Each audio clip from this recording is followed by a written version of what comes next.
mefkure yolcuları kendilerinin güç kaynağı olan bu işi bence hiçbir şeye feda etmemeliler. Sıfır olarak dünyaya gelip sıfır olarak öbür aleme yürüme yüksek mefkuresini kaybetmemeliler.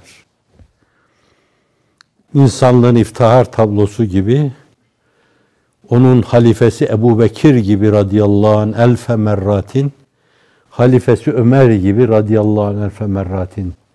Beni Ümeyye'den Hazreti Osman zengindi.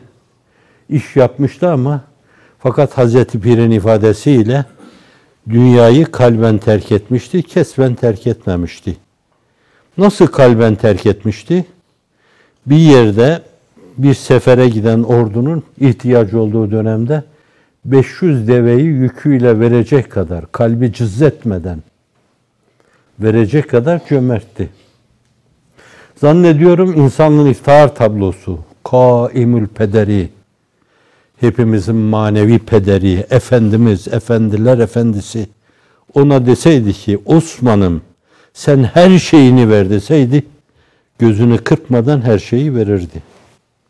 Ama istendiği zaman vereceği şeyi vermede katiyen diri etmedi.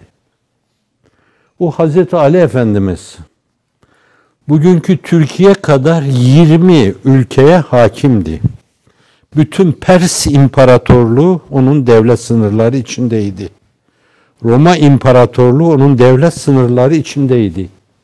İşte bir kısım küçük hırgür vardı. Ama böyle bir devletin başındaydı.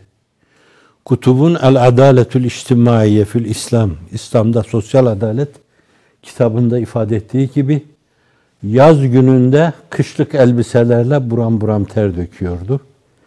Bir zaman geliyordu ki kış günü yazlık elbiseler içindeydi, tir tir titriyordu diyor. Hazreti Pir ona onun kerameti adına farklı bir yorum getiriyor. Ayrı bir şey. Fakat kutubun yorumunun da mahmeli çok ayrı. Çünkü her zaman bir kat elbisesi vardı.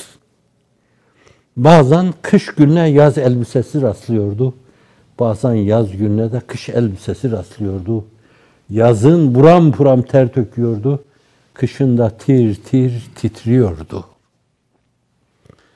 Et-tekebbür alel mütekebbiri sadaka.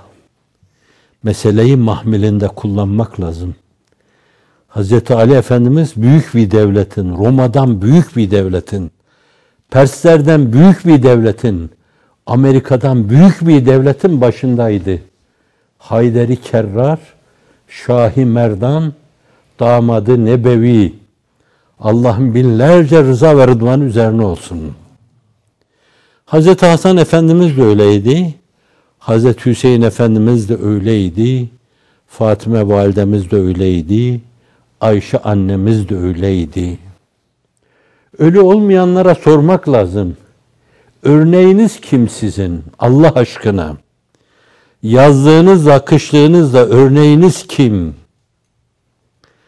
Çocuğum, torunum demek suretiyle devletin parası deniz demede örneğiniz kim Allah aşkına?